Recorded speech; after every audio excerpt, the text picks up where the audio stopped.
காரைக்காலில் அரசு உதவி பெறும் பள்ளி ஆசிரியர்களுக்கு நிலுவையில் உள்ள 4 மாத ஊதியம் மற்றும் ஓய்வூதியத்தை வழங்க வலியுறுத்தி கவனஈர்ப்பு போராட்டத்தில் ஈடுபட்டனர்.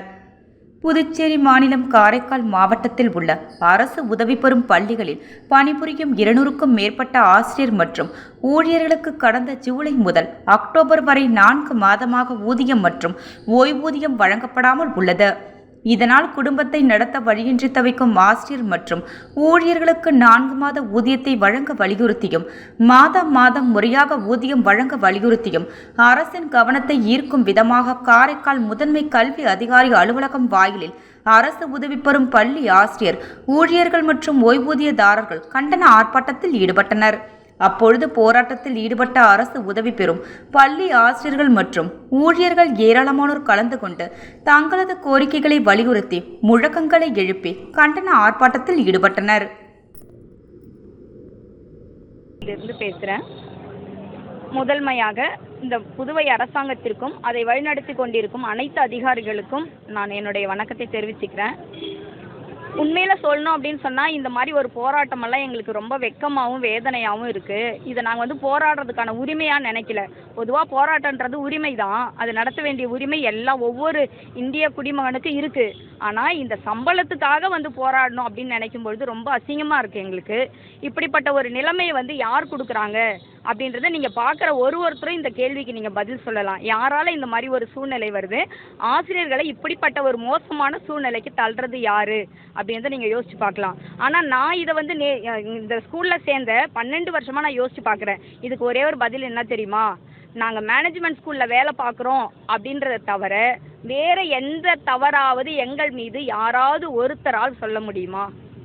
இந்த ஒரு கேள்விக்கு மட்டும் அரசு அதிகாரிகளும் அரசாங்கமும் எனக்கு பதில் சொன்னால் ரொம்ப சந்தோஷப்படுவேன். நான் இனிமேலாவது போனது போகட்டும், இனிமேலாவது இந்த ஆசிரியருடைய குறைகளை நீங்கள் கண்டிப்பாக நிவர்த்தி பண்ணணும். அதாவது ஒவ்வொரு புனித புத்தகத்திலையும் சொல்லியிருக்கு, அன்னைக்கு இரவு அவன் தூங்க போகிறதுக்குள்ளேயே அவன் வேர்வை காயறதுக்குள்ளேயே அவனுக்கு ஊதியம் கொடுக்கணும். அப்படிப்பட்ட ஊதியம் தான் அது சரியான ஊதியம்னு. ஆனால் இன்னைக்கு 4 மாதம் முடிஞ்சு 5வது மாதமும் வந்துருச்சு சார். இதே ஒரு அரசு பள்ளிக்கு ஒரே ஒரு நாள் உங்களால் லேட் பண்ணி கொடுக்க முடியுமா? கொடுக்க முடியாது. ஆனால் எங்களுக்கு மட்டும் நான் இப்போ கிடையாது, இது முதல் முறை அல்ல, இது எல்லா ஆண்டும் 30 வருஷமா 40 வருஷமா 50 வருஷமா இது நடந்துக்கிட்டே தான் இருக்குது. அப்போ எவ்வளோ அடித்தாலும் இவன் தாங்குவான், இவன் ரொம்ப நல்லவன் அப்படின்ற பாணியில் எங்களை நடத்துறீங்களா என்னன்னு எங்களுக்கு தெரியல. எங்களால் எங்கள் வேலையை விட்டுட்டு போராட்டம் பண்ண முடியல. இப்போ நாங்கள் எந்த நேரத்தை நின்று இருக்கோன்னு பாருங்கள். இன்றைக்கி மழையால் விடுமுறை இருந்திருந்தா கூட, ஒருவேளை பள்ளியே இருந்திருந்தா கூட நாங்கள் எங்களுடைய வேலையை முடிச்சுட்டு தான் 4:30 மணிக்கு இங்கே நிற்கிறதா நாங்கள் பிளான் பண்ணியிருந்தோம். இதுதான் ஆசிரியர் வர்க்கம். இப்படிப்பட்ட ஆசிரியரை நீங்கள் வஞ்சிக்கிறது கொஞ்சம் கூட நல்லா இல்லை. நாங்கள் எங்களுடைய மனசும் எங்களுடைய வயிறு எரிஞ்சது அப்படின்னு சொன்னால் எதுவுமே நல்லா இருக்க முடியாது. இதை நான் ரொம்ப கோபமாவோ சாபம் விடுறதாவோ நான் சொல்கிறதா நீங்கள் நினைக்காதீங்க. இது இங்கே நிற்கிற ஒவ்வொரு அரசு உதவி பெறும் பள்ளியில் வேலை செய்யக்கூடிய ஒவ்வொரு ஆசிரியருக்குமான கண்ணீரை தான் நான் இப்படி வெளிப்படுத்துகிறேன்.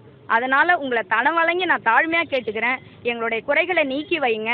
இன்னும் பணியே கிடைக்காமல் வேலை செய்கிற வெறும் 2000, 3000, 4000 வேலை பார்க்குற ஆசிரியர்கள் நிறைய பேர் இருக்காங்க. அவங்களுடைய குறைகளை நீக்கி வைங்க.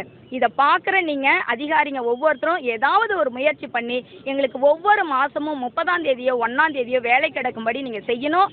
இந்த போராட்டத்துடைய ஒரு முக்கியமான இது என்னன்னா, இன்னும் ஒரு முறை கூட எங்களை இப்படி நீங்கள் நிறுத்த வைக்க வேண்டாம். அது மட்டும்தான் எங்களுடைய பணிவான வேண்டும்.